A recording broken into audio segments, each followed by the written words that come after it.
Hi everyone, welcome to my page. This is Jessica, where we talk about universal reconciliation, which is the salvation of all mankind, each in his own order, because of what Jesus Christ did for us on the cross and that God roused him on the third day.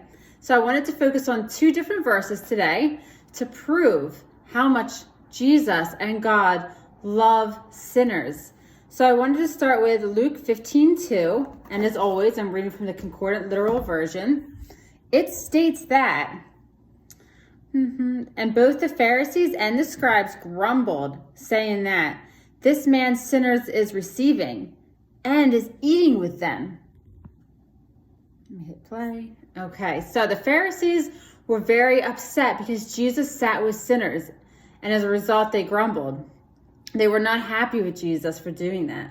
I wanted to focus on the word specifically in this verse, receiving. So the Greek word for receiving goes much deeper than you may think.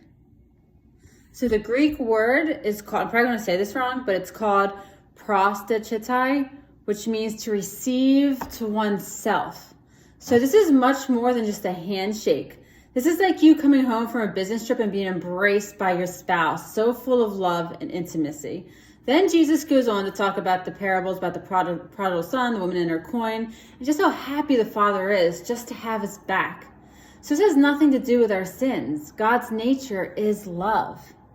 So imagine coming home from deployment and your family just receives you and they hug you and they're crying and they're so happy to have you back. That's how Jesus feels about sinners and eating with them. He just loves sinners. He loves everybody.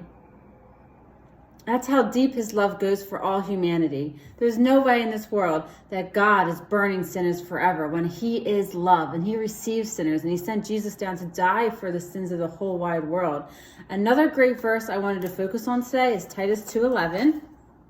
I really love this verse. For the saving grace of God made its advent to all humanity.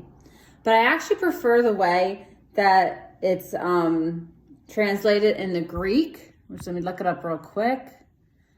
It says in the Greek, has appeared for the grace of God, bringing salvation to all men.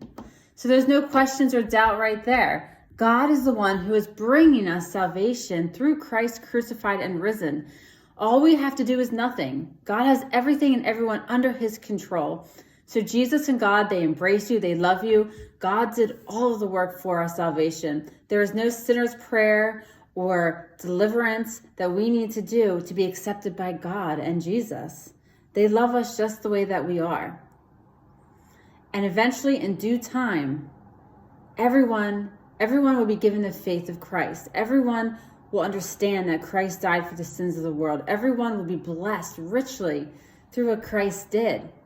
This earth, this life is just an experience of good and evil, because without evil, we would not know what goodness is.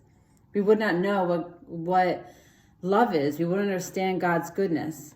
God is the one that creates vessels of honor and vessels of dishonor from the same clay. So he has a good purpose for both of those vessels. Some very few people will come to the knowledge of this truth now during this evil eon, but most people will come to the truth of the salvation of all mankind at the great white throne. And then there's the second death, and then death is abolished. And finally, at the very end, during the consummation, everyone will live with God peacefully forever.